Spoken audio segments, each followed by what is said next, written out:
Prezadas irmãs, prezados irmãos, que Jesus, o amigo e benfeitor de nossas vidas, continue a nos envolver na sua paz.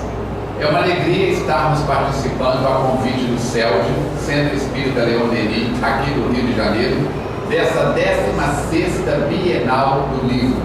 Estivemos aqui também a convite do CELD há 2 anos atrás e, neste período, temos viajado pelo Brasil, pelo mundo, levando a mensagem espírita e divulgando também o livro Perda de Pessoas Amadas. Neste livro, nós contamos uma experiência pessoal. Porque, durante um período muito curto, passamos pela morte biológica de diversos parentes. Eu sou de origem italiana, Falcone de um lado, do lado do pai, e Carucci, do lado da mãe. Sou de uma família tradicionalmente católica, fui coroinha sacristão do padre nas Minas Gerais do interior, dos 6 aos 11 anos. E eu comecei a apertar o vigário com uma série de perguntas. Se Deus é justo, por que tem pessoas perfeitas e pessoas com anomalias físicas? Por que ricos e pobres? Por que inteligentes e idiotas? Por quê? E, vocês já viram, quando a gente abre um porqueômetro, né? Porquê de cada coisa, vamos longe. E ele ficou cada vez mais apertado. Até que ele me disse, isso tudo é dogma. E eu falei, como é que eu vou saber a resposta? Para saber a resposta dos dogmas tem que ser padre. Arruma a minha vaga no seminário. Ele arrumou. Eu sou de uma cidade pequena, vários jovens da cidade já tinham se tornado padres, e aí foi aquela festa. No meio do caminho, meu avô e meu pai sabateiros, um batedor de escola da oficina da sabataria do meu pai, perguntou para mim, Armandinho, por que Armandinho? Armando Falcone, meu pai, eu Armando Falcone, filho. Hoje, casado, tenho um filho que se chama Armando Falcone Neto. Foi muita criatividade e falta de opção, não é isso? Aí ele virou para mim e disse, Armandinho, por que um menino de 11 anos quer ser padre? Eu disse, por quê? E ele disse, faz as perguntas. Eu fiz, meus queridos. E ele respondeu cada pergunta com uma luva feita sob medida para a minha mão. Eu perguntei para ele, Fernando, você é casado, tem filhos, sua filha é da minha sala. Como é que você sabe essas respostas todas? Ele disse, não sou católico. Pronto, começou meu contato com Allan Kardec. Abandonei o catolicismo sem brigar com ninguém, sem brigar com o padre, e fui para as lides espíritas. Desde pequeno eu já via coisas que ninguém via, ouvia coisas que ninguém ouvia. E aí, dentro da doutrina espírita, isso se chama mediunidade, muito cedo, na casa dos 15 anos, fui levado às experiências mais ostensivas de mediunidade e comecei o meu procedimento de educação mediúnica, que dura até hoje e não tem fim. Fui acolhido por espíritas que tinham idade para ser meus pais, meus avós, pela área cronológica, e fui muito bem orientado nos primeiros anos da mediunidade. A morte biológica, a desencarnação, ficou sem visitar os Falcones mais de 15 anos. De repente, dia 27 de maio, desencarnou minha tia, irmã do meu pai. 3 dias depois, meu pai, dia 1º de junho. 20 dias depois, minha mãe, 21 de junho. E aí, a coisa ferveu dentro da gente. Mexe, mesmo com conhecimento espírita, a morte biológica da família pode mudar o rumo de uma vida totalmente. Com o conhecimento, com a vivência da doutrina espírita, já tínhamos mudado para Juiz de Fora, onde eu resido há 34 anos, havíamos fundado a Fundação Espírita Allan Kardec. Continuamos o trabalho, enterramos mamãe dia 22, 21 de junho, e em agosto, na primeira semana de agosto, nós estávamos psicografando durante a reunião pública, enquanto o expositor fala, a gente psicografa.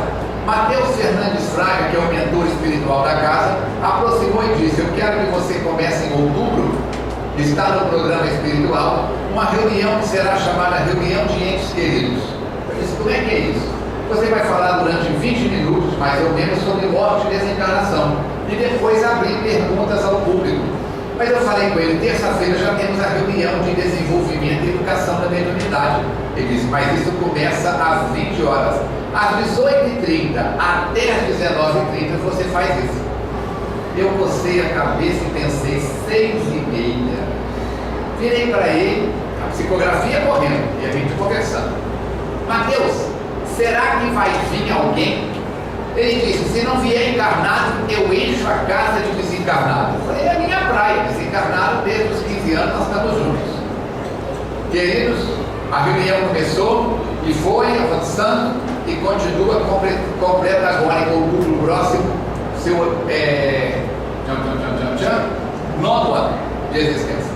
Ele pediu desde o princípio que nós gravássemos. Gravamos e depois de 5 anos ele pediu que nós lançássemos, transformássemos parte do texto da experiência no livro. Só que nós começamos a reunião em outubro. Contem comigo. Outubro, novembro, dezembro, janeiro, fevereiro, março, abril, maio, junho, julho, agosto. No dia 11 de agosto, minha esposa, eu resido a 200 metros da FEAC, Fundação Espírita Allan Kardec, foi buscar as chaves que ela havia esquecido na instituição. E no meio do caminho ela trombou, debaixo de um semáforo, com a Kombi branca. De noite, se ela trombasse com a Kombi marrons, preta, ainda poderia dizer que foi falta de iluminação. Uma Kombi branca. Ela que atropelou a Kombi. Ela a pé, a Kombi vindo. Uma mulher que tinha carteira de habilitação internacional, rodou esse planeta Terra nos 5 continentes, viajava, falava fluentemente várias línguas. E o que acontece? É atropelada, tem uma fratura de pescoço e mais 11 fraturas e cai no chão, biologicamente morto o corpo. Fizemos o velório e vocês podem imaginar. Veio uma reunião de setembro, primeira terça-feira de setembro. E quando o Mateus, o mentor espiritual, me convida para fazer a reunião, eu disse para mim mesmo, ele está querendo que eu ensine o povo sobre morte, porque havia passado pela morte de 3 parentes. Ele não falou nada. Um ano depois, enquanto uma companheira fazia a prece de abertura, ele chegou por trás, colocou as mãos no meu ombro, abaixou e disse para mim, entendeu agora por que eu pedi para você abrir a reunião de entes queridos? Não era para ensinar nada a ninguém, não. Era para se fortalecer mais espiritualmente para enfrentar o desencarne da Kátia. Kátia era a locomotiva que puxava a FEAC. Uma pessoa muito vigilante, uma pessoa muito trabalhadora, brava, é isso, mas de uma seriedade muito grande. E aí ficou aquela dúvida, será que a FEAC vai ter um baque? Teve um baque da presença física dela, mas no trabalho do bem, preparando sempre sucessores, nós sempre trabalhamos de modo que se ela e eu desencarnasse, a FEAC continuaria do mesmo jeito. O trabalho cresceu, multiplicou e agora nós lançamos quinta-feira da semana passada a nossa web rádio, radioevoluir.com. Depois nós vamos entregar jornalzinho.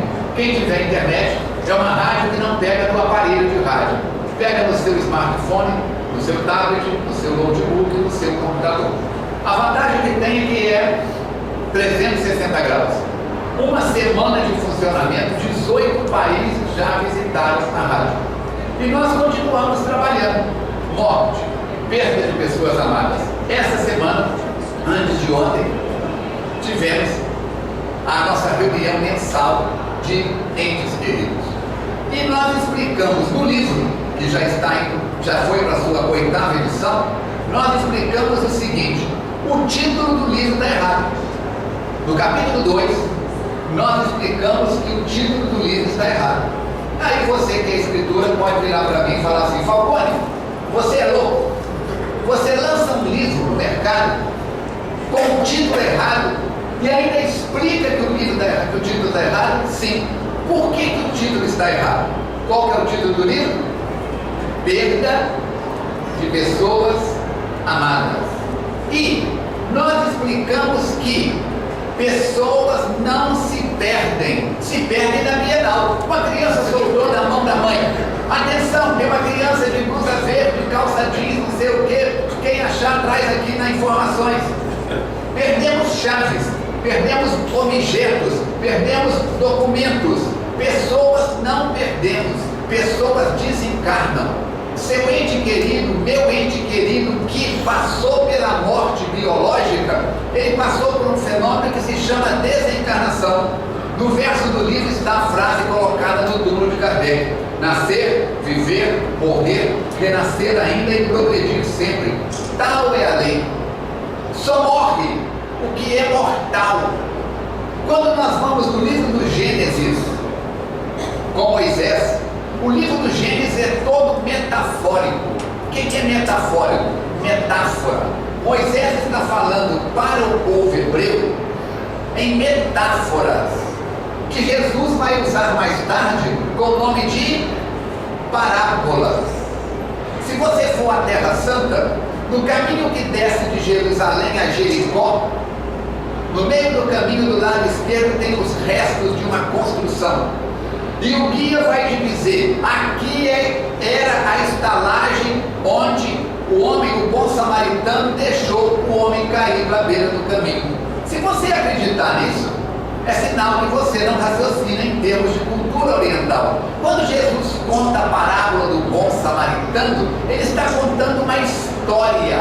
Aquilo não tem que realmente ter acontecido. Não estou dizendo que não aconteceu, mas é a metodologia. No Oriente, eu trabalho com medicina tradicional chinesa há 35 anos.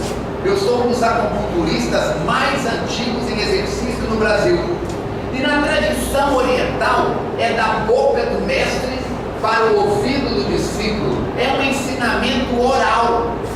Jesus usa essa metodologia. Até hoje no Oriente, aqueles homens do mercado param e começam a falar e o povo senta em volta para ouvir. Nós que somos mineiros, nas Minas Gerais, tem-se a fama de contadores de causos. Quando os mais velhos ou alguém que tem boa dicção começa a contar os causos mineiros, a noite vira, haja pão de queijo, isso, haja broa de milho, haja café quente, e a gente vai virando noite conversando. Assim, o que acontece? Nós vamos observar que toda essa metodologia é para essa experiência.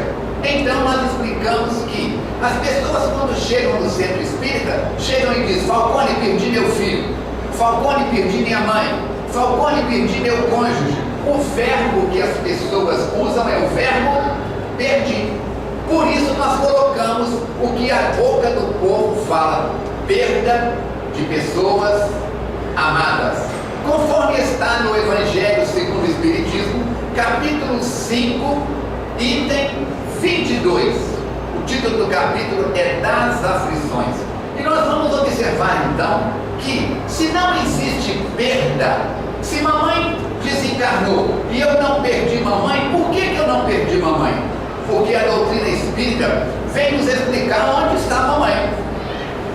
Aquele corpo que eu pegava, que eu tocava, que eu sentia, é devolvido ao cemitério.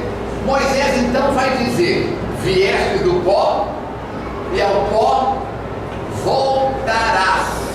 O que volta para o pó? O que veio do pó.